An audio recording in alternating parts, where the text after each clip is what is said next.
conscious decision to fly away. Load my gun, paint my face, call me misery. I can see the sky light up and the ground explode.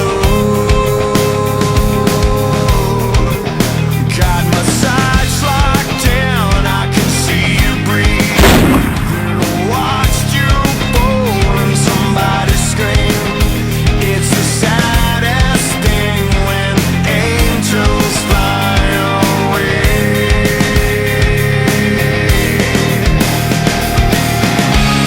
I can't be home tonight. I'll make it back, it's alright. No one could ever. Alright, when working in a sniper spotter team, the spotter's job is to mark targets, find them out there, give the sniper direction and distance to the targets. Then when the sniper engages, the spotter watches the round as it goes down range. That's the reason for being so close to the sniper. You need to have your scope as close as possible to the gun line so that you can watch the vapor trail as it goes down range. Then you can call corrections to the sniper. The spotter usually carries a semi-automatic weapon so that he can provide support in case the team is compromised. But usually it's pretty well accurized, and of course carrying a scope on it. Also possibly you'll see the spotter carrying a spotting scope, which is a much higher power scope with a larger field of view, which is a little bit easier to find targets downrange with. 4 fundamentals of rifle marksmanship.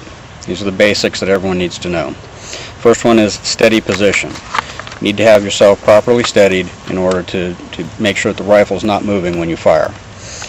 Non-firing hand needs to support the front of the rifle lightly. You don't want to grab a hold of it. You don't want to be pulling on it. You don't want to be locked into the rifle, because that's going to transmit any muscle fatigue, heartbeat. All those things are going to disturb your rifle. The rifle butt needs to be firmly in the pocket of your shoulder. Firing hand needs to have a firm grasp but not a death grip on the weapon. Your elbows, if you're in the prone position or a prone supported position, you need to make sure that your firing elbow is helping to provide balance, and you want to use bone support. You don't want to use muscle support. So when you put it down, you want to make sure that the tip of your elbow is actually what's supporting your hand. Non-firing elbow needs to be firmly as close to the center line of the rifle as possible. Again, you want bone to support the rifle, not muscle. Cheek to stock weld, you need to make sure that you always place your face against the rifle in the same position. This is going to ensure that you have the proper sight picture and that it's going to be consistent from one time to the next. If you're using artificial support, sandbags, logs, a bipod, you want to make sure that you've got those steadied before you put the rifle on them. You don't want anything to move while you're firing. Every weapon and every person has a natural point of aim where you're going to just feel right. That's the position that you want to be in, so that you're not causing yourself any muscle strain, difficulty breathing, or anything else. When aiming, this is the second fundamental, you want to make sure that the rifle is always aligned the same way. The focus of your eye should be on your crosshairs or your front sight post, not on the target downrange. You'll be able to see the target downrange, but if you're focusing on that, you're going to have an inconsistent engagement of your targets. The rounds are not going to land in the same place each time. Third fundamental, breathing control. There's 2 different types of breathing control. For most sniping applications, you want to do natural pause type as you breathe in and out. Once you exhale, there's a slight natural pause before you inhale again. You can extend that pause for a few seconds without causing yourself any discomfort. That's when you want to squeeze the shot off, is in that natural pause. If you need to fire more quickly than that, then you can take a breath, let half of it out, hold your breath, fire, let the rest of it out, go back to breathing normally again. And that's for fast engagements.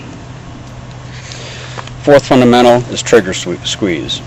You want to ensure that when you squeeze the trigger, you're not moving the rifle at all.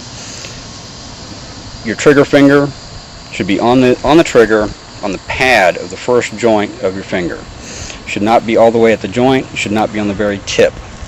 You want to ensure that when you pull the trigger straight back, that you're not jerking it.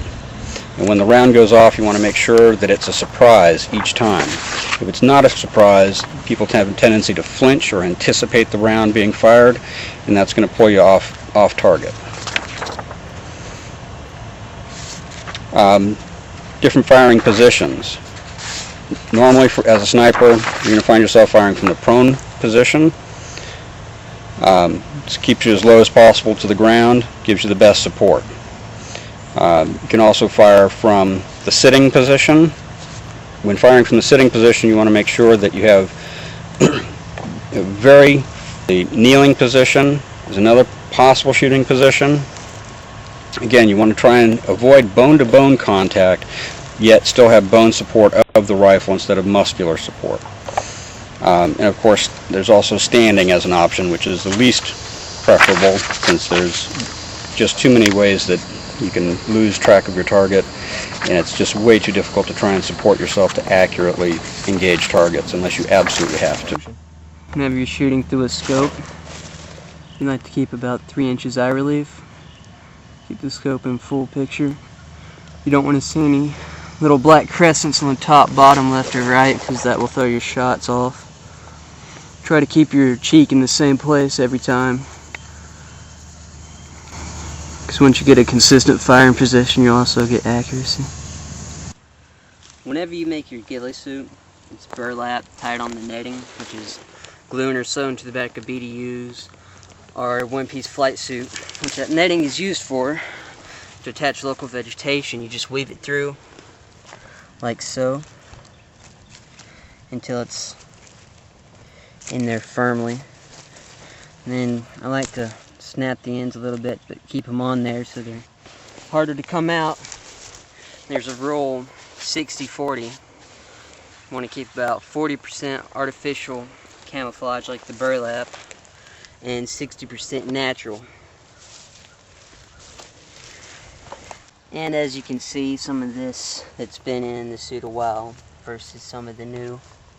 Probably want to change your vegetation every 3 to 4 hours before it dies and turns brown.